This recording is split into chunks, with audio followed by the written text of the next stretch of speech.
Bonjour, ici c'est Marius.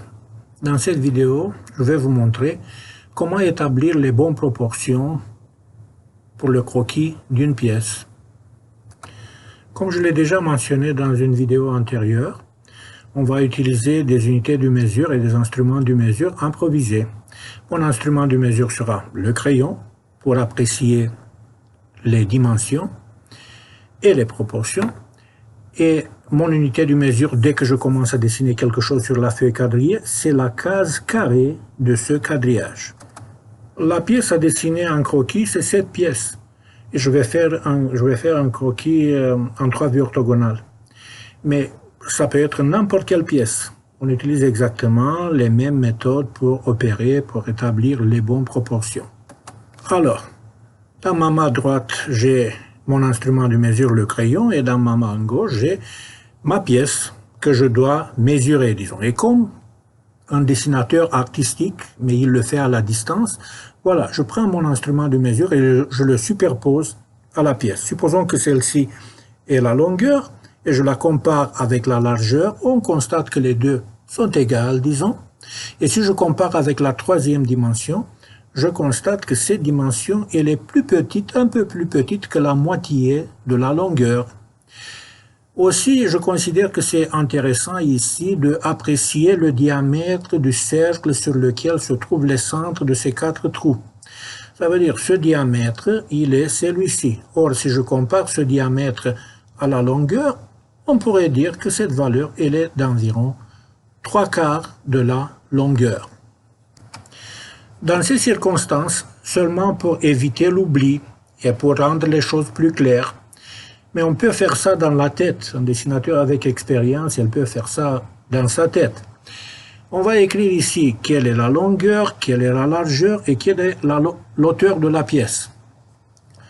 Et à ces valeurs-là, en fonction des proportions que j'ai déjà trouvées en utilisant mon instrument de mesure, je vais associer des nombres de cases. Par exemple, pour la longueur, je vais choisir 16 cases. Pour la largeur, un nombre de cases identique. Et pour l'hauteur, un nombre de cases qui est plus petit que la moitié. La moitié est 8, donc je vais prendre par exemple 7 cases. Aussi, je me rappelle que le diamètre d'ici, le diamètre sur lequel se trouvent les centres de 4 trous, ce diamètre, il est d'environ 3 quarts de la longueur. Donc, ça fait 12 cases. Avec cette occasion, j'ai déjà établi de très bonnes proportions pour commencer le dessin, le croquis de ma pièce.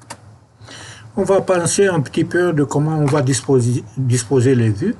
Par exemple, celle-ci, il me semble très pertinente pour qu'elle soit la vue de dessus. Alors, quand je regarde comme ça, je vais obtenir la vue de face. Et quand je regarde comme ça, je vais obtenir la vue de droite. Donc, vue de face, vue de droite et ici, vue d'en haut. Et sachant ces choses, je peux commencer à dessiner ma boîte capable qui va correspondre aux 3 vues que j'envisage déjà. Alors, le rectangle est dans mon cas en effet un carré pour la vue du dessus. Il doit avoir 16 cases. 2, 4, 6, 8, 10, 12, 14, 16. 2, 4, 6, 8, 10, 12, 14, 16. Et après ça, on va compléter notre carré qui va encadrer très bien la vue d'en haut. Quelque part en bas, on va dessiner la vue de face. 2, 4, 6, 7 cases, on a dit. Et on va compléter ce rectangle. Et aussi, on dessine ici à côté le rectangle qui va encadrer la vue de droite. Pour trouver, par exemple, la concordance entre les projections, regardez, je pourrais utiliser ma ligne auxiliaire inclinée à 45 degrés, ou je pourrais compter les cases comme je l'ai fait déjà.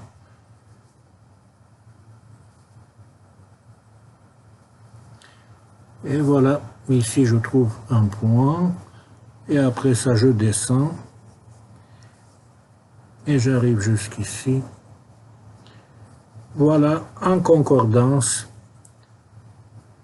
les rectangles qui vont encadrer mes 3 vues orthogonales. Après ceci, il faut dessiner les projections des lignes d'axe. Or, on voit tous ici, il y a 2 cylindres, un cylindre extérieur, un cylindre intérieur. Et ici, c'est leur axe. Ici, je vais l'avoir comme intersection des 2 lignes d'axe, donc comme un point. Ici, les 2 lignes. Voilà, je les dessine. Donc, au milieu, 2, 4, 6, 8. Une ligne d'axe. Même chose ici, 2, 4, 6, 8. Les lignes d'axe en dessin mécanique ont une importance cruciale. Voilà, correspondant à ce point, j'ai cette ligne, et correspondant au même point dans la vue de droite, j'ai l'autre projection de ma ligne d'axe. Maintenant, c'est important de trouver les centres de ces 4 trous. Or, nous avons déjà établi que le diamètre de cercle où se trouvent ces 4 centres, il a une valeur de 12 cases. Alors, ici, je dois dessiner un cercle en ligne d'axe. Le rayon devrait être de 6 cases, 2, 4, 6. Et en haut et en bas 6 cases. Je pourrais aussi compléter mon carré qui va encadrer le cercle, comme on l'a fait, comme on a expliqué comment dessiner un cercle par 8 points. Après ça, on peut réaliser des divisions qui vont nous aider à mieux trouver d'autres 4 points par où passe mon cercle. Ces choses aussi ont été expliquées à un bon moment, donc je n'insiste pas trop maintenant. Et voilà, j'ai mes 8 points, voilà, ici j'ai les 4, les tirets qui sont un petit peu plus longs. Et maintenant je suis capable de dessiner un cercle en ligne d'axe sur lequel devrait se situer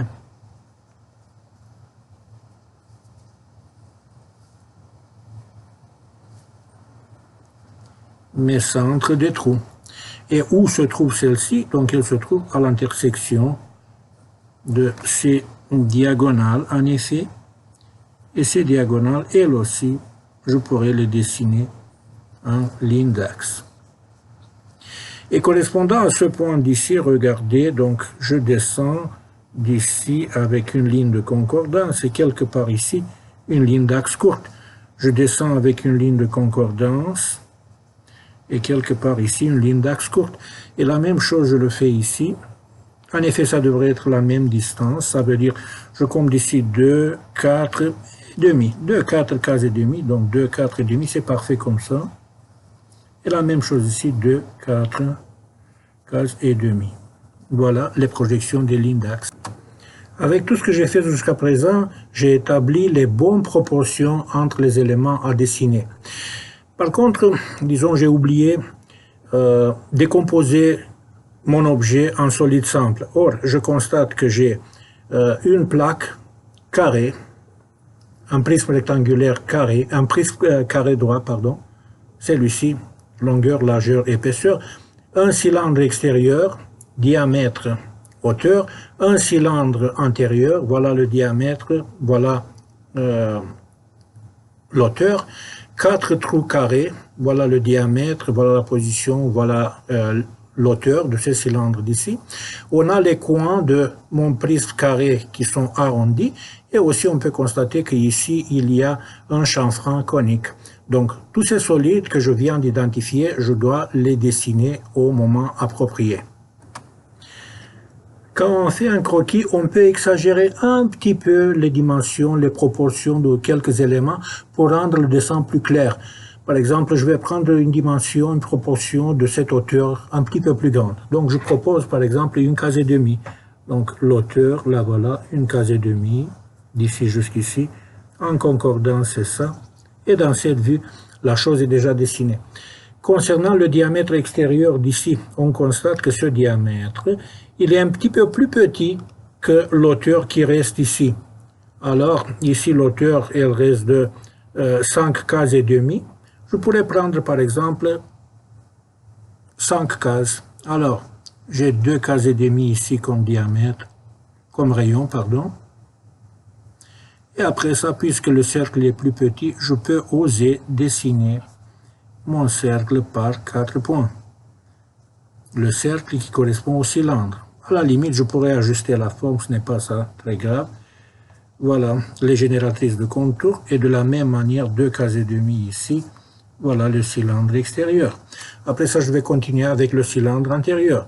Je pourrais prendre par exemple, toujours en exagérant un petit peu, 1 case et demi comme rayon.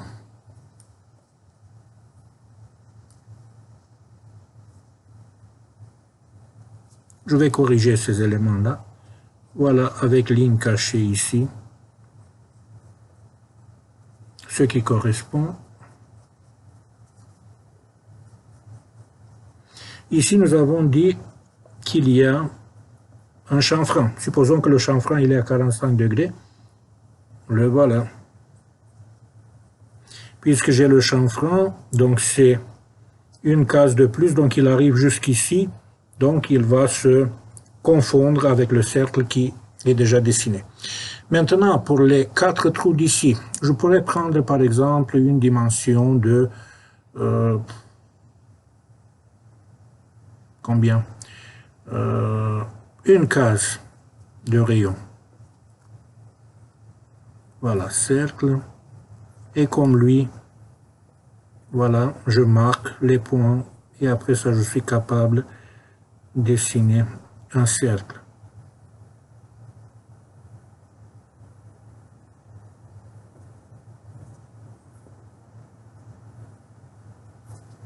Même chose ici.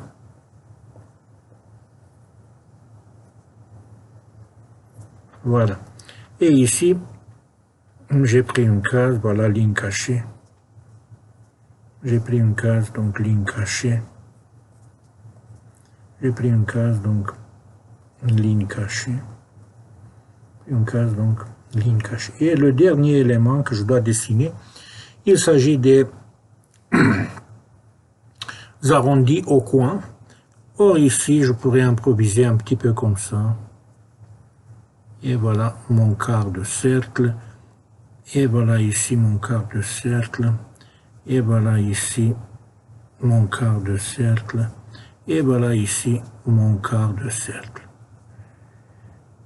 Bien sûr que mon dessin, il doit être ajusté un petit peu conforme des éléments parce que je l'ai fait rapidement. Donc ici, je dois corriger quelquefois, donner la bonne épaisseur aux lignes, la noter et faire d'autres choses. Mais l'essentiel était de comment je respecte les proportions de mon dessin et pas ses dimensions. Parce que ces dimensions, je peux les mesurer avec un bon instrument de mesure qui pourrait être dans un premier temps la règle, dans un deuxième temps, pour plus précis, c'est le pied à coulisse, mais ce n'est pas ça qui m'intéresse. Avant de prendre les précises dimensions, je suis capable de faire un croquis qui respecte les proportions.